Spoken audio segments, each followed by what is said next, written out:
হুনা আসসালামু আলা রাসূলিল্লাহ। এখানে অনেকে এসে এই জায়গায় সালাম দেন, এই জায়গায় সালাম দিয়ে বের হয়ে যান।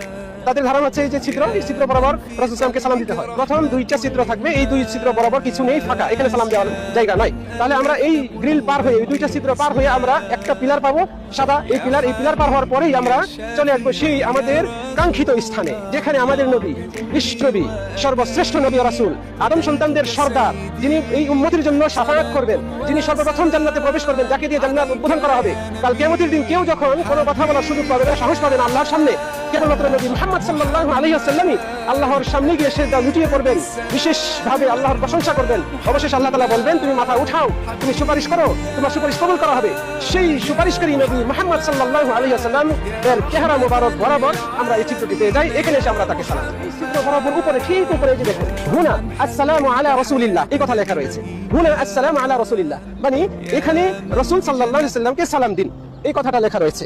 কাজে আপনারা যারা ভবিষ্যতে আসবেন মদিনায় জিয়ারতে এবং রাসূল সাল্লাল্লাহু আলাইহি ওয়াসাল্লামের কবর জিয়ারত করতে প্রবেশ করবেন, তারা এই বিষয়টি অবশ্যই খেয়াল রাখবেন।